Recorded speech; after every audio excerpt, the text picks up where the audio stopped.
یہ قدیم چائنا کی بات ہے جہاں پر پہاڑوں کے درمیان واقع ایک گاؤں میں ایک بوڑھا آدمی رہتا تھا جو اپنی سمجھداری کی وجہ سے بڑا مشہور تھا۔ دور دراز سے لوگ بڑا لمبا سفر کر کے اس سے مشورہ کرنے آیا کرتے تھے۔ ایک دفعہ چین کا بادشاہ بھی اس بوڑھے آدمی سے ملنے کے لیے آیا۔ میرا مائنڈ بہت پریشان رہتا ہے، ریاست کی ذمہ داریوں کی وجہ سے ہر وقت ڈسٹرب رہتا ہے، میری رہنمائی کریں کہ میں اپنے مائنڈ کو پرسکون رکھنے کے لیے کیا کروں۔ بوڑھے آدمی نے کہا کہ آپ کچھ بھی نہ کریں، آپ جائیں اور اپنے مائنڈ کو میرے پاس لے کر آئیں، میں خود ہی اس کا کوئی حل کروں گا، اسے پرسکون کر دوں گا۔ بادشاہ اس کی بات سن کر حیران رہ گیا، اسے تو کچھ سمجھ ہی نہ آئی کہ بوڑھے آدمی کیا کہہ رہا ہے۔ بوڑھے آدمی نے دوبارہ کہا، آپ کل صبح سویرے 4 بجے اکیلے میرے پاس آ جائیں، جب کوئی اور آدمی یہاں موجود نہ ہو، اور اپنے مائنڈ کو ساتھ لانا نہ بھولنا۔ بادشاہ حیران پریشان اس کی بات سن کر واپس آ گیا۔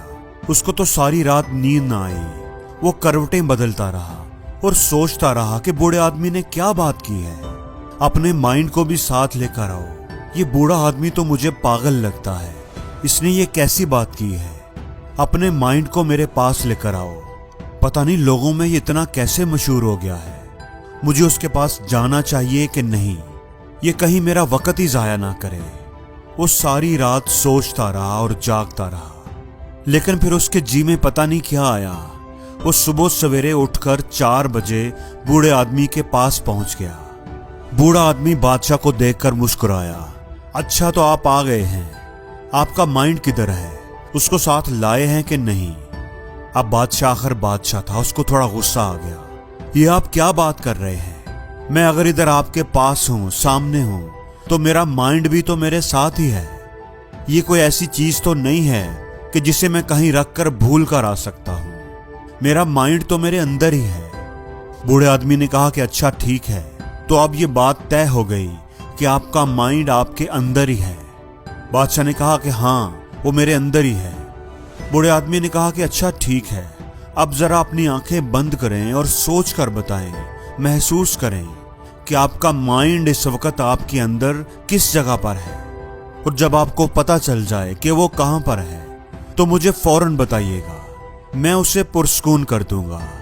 بوڑھے آدمی کی بات سن کر بادشاہ اور بھی کنفیوز ہو گیا کہ یہ آدمی کیا کہہ رہا ہے، لیکن خیر اس نے اپنی آنکھیں بند کر لی اور اپنے مائنڈ کو تلاش کرنا شروع کر دیا۔ وہ کوشش کرتا رہا اور اپنے اندر جھانکتا رہا، اپنے مائنڈ کو تلاش کرتا رہا۔ جتنا وہ اپنے مائنڈ کو ڈھونڈنے کی کوشش کرتا گیا، اتنا ہی اسے ڈھونڈنا اس کے لیے مشکل ہوتا گیا۔ کافی دیر تک کوشش کرنے کے باوجود بھی جب وہ اسے ڈھونڈنے میں ناکام رہا تو اس نے اپنی آنکھیں کھول دیں۔ اس کو مائنڈ نہیں ملا تھا، اس کے اندر تو بس سوچوں کا، خیالات کا ایک جال تھا۔ اس نے بوڑھے آدمی سے کہا کہ مائنڈ کوئی ایسی چیز نہیں ہے جس کو پوائنٹ آؤٹ کیا جا سکے کہ یہ ہے مائنڈ۔ مائنڈ کا پتہ تو اس کے کام سے لگتا ہے، مائنڈ کا کام ہے سوچنا، سوچتے رہنا۔ بوڑھا آدمی اس کی بات سن کر مسکرایا۔ اس نے کہا کہ اگر مائنڈ کو پوائنٹ آؤٹ نہیں کیا جا سکتا تو اسے پرسکون کیسے کیا جا سکتا ہے؟ اگر مائنڈ صرف سوچنے کا، کام کرنے کا نام ہے تو اس کو پرسکون رکھنے کا طریقہ یہ ہے کہ ہم اس کے کام کو بند کر دیں تو ہم پرسکون ہو جائیں گے۔ جیسے اگر یہ واک کرنے کی طرح ہے تو واک کرنا بند کر دیں۔ بادشاہ کو یہ سمجھ آ گئی تھی کہ ہمارا مائنڈ تو بس سوچوں کا ایک جال ہے جو لاشعوری طور پر ہمارے اندر ابھرتی رہتی ہے، ایک کے بعد ایک سوچ ہمارے اندر آتی رہتی ہے اور ہمیں پریشان کرتی رہتی ہے، اور ہم ان سے بے خبر ہوتے ہیں۔ ہم بس بیٹھے بیٹھے سوچوں میں گم ہو جاتے ہیں اور ہمیں پتہ بھی نہیں چلتا، اور جب ہم شعوری طور پر اپنی سوچوں کو دیکھنا شروع ہو جاتے ہیں، ان سوچوں کو جو ہمارے اندر پیدا ہو رہی ہوتی ہیں، ان کو آبزرو کرنے لگتے ہیں، ان پر نظر رکھنے لگتے ہیں، تو ہم دیکھیں گے کہ وہ سوچیں، وہ ساری پریشان کن سوچیں آہستہ آہستہ ختم ہونے لگتی ہیں، غائب ہونے لگتی ہیں، اور ہم پرسکون ہوتے جاتے ہیں۔ دوستو، اگر ہم اپنی زندگیوں کی طرف دیکھیں تو اس دنیا میں لاکھوں لوگ اپنے ذہن میں آنے والی مختلف سوچوں کی وجہ سے پریشان رہتے ہیں۔